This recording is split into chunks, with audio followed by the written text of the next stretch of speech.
Oh yeah, code switching is old school. It's been around since Methuselah. You know, it's fundamentally the way that many of us, in a sense, it's an adaptation skill, where we will change our body language and our words, and even how we enunciate words in a certain way to adapt to a particular expectation, particular cultural expectation. And so for me, what that translates is what I talked about earlier, where you get on the phone and you have your professional white voice, right? Because at home, my southern drawl comes out, my blackness comes out in so many ways. But when I'm on the phone, all of a sudden I have this white sounding voice, right? And that's it's in some ways about the respectability politics that many of us are having to deal with, where you're not speaking proper English, and you want to be seen in a favorable light, and you want to be judged negatively. You don't want opportunities to be. You don't want an opportunity to be passed. You to be passed by on an opportunity. And so all of that's an attempt to really deal with white supremacy that tells you that you have to behave a certain way that's proper and acceptable. And oftentimes the purveyors of that are not just white Americans, but that's why I say white supremacy, because oftentimes we adopt those as people of color, right? And say that's the standard, right?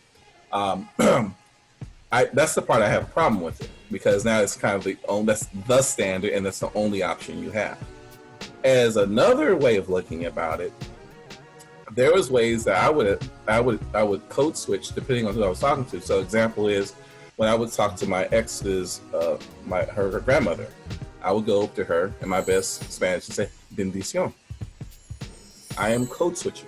That is not something I generally do. Mm-hmm. But when in her presence, because I respect and love her, I mean, and she loved me to death. I felt like a king when I was around her. But when I saw her, I was like bendición. And I would kind of not cower, but I would kind of like, she was real short. She's about 4'11". I would kind of get down and say, bendición, so good to see you. She'd give me a blessing. That's me code switching.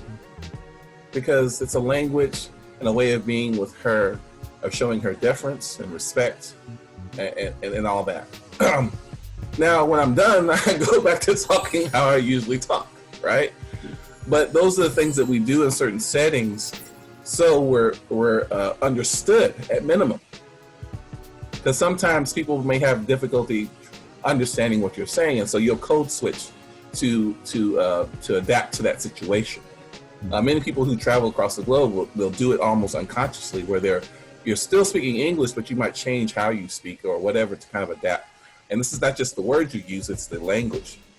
But let's be clear, it's not always really simple. There's the baggage of respectability politics, dealing with white supremacy, and then there's a genuine skill set that is necessary when you're dealing with people, where you code switch to make sure what you're saying lands the way you intended, right? The difference is your choice to do it or not. I can choose not to do that. In other spaces, we didn't have the choice, and we suffered consequences, sometimes the loss of life, for not doing it. Because if I spoke up and say, oh, you look really nice today, lady, I could lose my life, because I was a young black man talking to a white woman, and I was being uppity. That way of behaving, I could lose my life. And it's not funny, it's just messed up. But those are the kinds of situations we've had to deal with as a society. And I think that's why it's still controversial, because people are saying, well, just be yourself. I'm keeping it real. I'm keeping it 100. The way you talk to your parents, who you respect, oftentimes is not going to look the way you talk to your friends and family, other family. I mean, we code switch all the time. Oftentimes it's subtle. Sometimes it's abrupt. In itself, I think it's not an evil or good skill set. It's something that's necessary. The concern I have is what are the consequences if you don't? And for some people, it's your livelihood, and respect. And I don't think that should be the consequence if you choose to not code switch.